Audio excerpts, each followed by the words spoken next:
மகன் கேட்ட கேள்வி. பதிலை கேளுங்கள், நெஞ்சம் கணக்கும். ஓர் இளைஞன் தன் தந்தையை பார்த்து கேட்டான். Cellphone, TV, computer, internet, AC, washing machine, gas connection, mixie, grinder இவையெல்லாம் இல்லாமல் உங்களால் எப்படி வாழ முடிந்தது? தந்தை பதில் கூறினார். மரியாதை, மானம், மதிப்பு, வெட்கம், உண்மை, நற்குணம், நன்னடத்தை, நேர்மை, தெய்வ பக்தி, தர்மம், ஒழுக்கம் இவை அனைத்தும் இல்லாமல் இப்போது நீங்கள் எப்படி வாழ பழகிவிட்டீர்களோ அப்படிதான். ஆம், 1940 முதல் 1990க்குள் பிறந்த நாங்கள் உண்மையாகவே வரம் பெற்றவர்கள். நாங்கள் சைக்கிள் ஓட்டினோம், ஹெல்மெட் அணியவில்லை.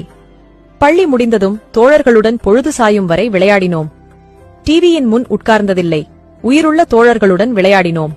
இன்டர்நெட்டில் அல்ல, தாகம் எடுக்கும்போது குழாய் தண்ணீர் குடித்தோம். மினரல் வாட்டர் அல்ல, ஒரே டம்ளர் ஜூஸை மாற்றி மாற்றி 4 நண்பர்களும் குடிப்போம். எந்த தொற்று நோயும் வந்ததில்லை. தினமும் அரிசி சாதம் தின்போம், ஆனாலும் எடை கூடியதில்லை. சர்க்கரை நோய் வந்ததில்லை.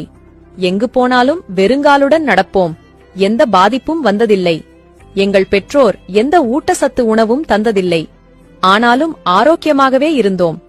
எங்கள் பெற்றோர்கள் பணக்காரர்கள் அல்ல, ஆனாலும் அன்புக்கும் பாசத்துக்கும் பஞ்சம் இல்லை. பெற்றோர்களோடு படுத்து உறங்கினோம், ஹாஸ்டல் அறைகளில் அல்ல. உறவினர்கள் மற்றும் நண்பர்கள் வீட்டிற்கு முன்னறிவிப்பின்றி போவோம். வரவேற்பிற்கும் விருந்திற்கும் குறை இருந்ததில்லை. எங்களின் போட்டோக்கள் எல்லாம் கருப்பு வெள்ளைதான், ஆனால் எங்களின் நினைவுகளோ வண்ண மையமானவைகள். எங்களின் குடும்பங்கள் எல்லாம் அன்பை கொட்டும் கூட்டுக் குடும்பங்கள். உங்களைப் போன்று தனி குடித்தனம் அல்ல.